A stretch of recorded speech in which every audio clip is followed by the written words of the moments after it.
એક જ ઉદ્દેશ છે, કજીયા ન કરવો. મેં હમણાં જ એક રસ્તાનું સોલ્યુશન કર્યું. બુધવારે વાહ સરસ. હા બુધવારે ટિકટ કેશ બે ઘટાવીને નાખ્યા. એક ભાઈએ મને ફોન કર્યો કે મારો રસ્તો મારામાંથી એક ખટારા કાઢે, ખટારા की ગાડી કાઢે બાજુના ખેતર વાળા. હવે ઈ આ બાજુનો કાયદેસરના ખેતરમાં કાઢે. એને પેકી બીજી હતી ને કે ખેતરમાંથી રસ્તો 20 ફૂટનો ગાડીનો જ રસ્તો હતો, ઊંડો રસ્તો. બાજુનો ઈ બે ડૂબ ખેતર હતા. ઈ રસ્તો આખો ખેડી નાખ્યો પોતે જ. કીધું ભાઈ તે આ રસ્તો ડૂબ બેગ તો વાવસ ને બે રસ્તો ખેડી નાખ્યો, એક જ ખેતર કરી નાખ્યો ને અહીંયા તું બાજુમાં રસ્તો બંધ કર ને તારી સ્પેશિયલ રસ્તો તારા માટે કર્યો, અહીંયાથી જવામાં કે વાંધો તને કઈ.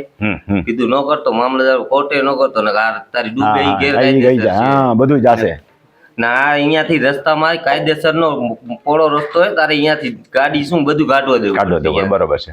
એટલે રસ્તો ખુલ્લો થયો ને. હા એને ઈ કીધું બાજતા નહીં ને આને ફરજિયાત આને રસ્તો છે જ અહીંયા. હા બસ સામે વાળાને આગળથી છે, તું પણ તારા ઘર આગળથી નીકળવા દે કાંઈ વાંધો નહીં, તારો રસ્તો તારે ખુલ્લો રસ્તો કર દો. ઘણી વખત શું થાય માણસને કાયદાની અજ્ઞાનતા હોય છે. કીધું કે કહી દેજે તું ભાઈ કે તું અહીંયાથી નીકળવાનું. આમાં વસ્તુ શું થાય છે, માણસોને કાયદાની અજ્ઞાનતા હોય છે. એટલે તમે કાયદો જાણતા હો, કાયદાકીય પ્રક્રિયાની સ્પષ્ટ દેખાડી દો હરીશો કે આ ન કરીશ તો આમ થશે, તો અડધા સમાધાન તો ન્યા જ થઈ જાય. એને કેસ કરવા ન બેસી જવાય. પેલા તો એને વોર્નિંગ આપો. નથી કેતા ઓલો ગુનેગાર અંદર હોય નવા નીકળે કે બહાર નીકળે ફાયરિંગ કરી દઈશ, પછી પાછો લાઉડ સ્પીકર ઉપર કે હજી તને એક ચાન્સ આપી છે, સરેન્ડર કર.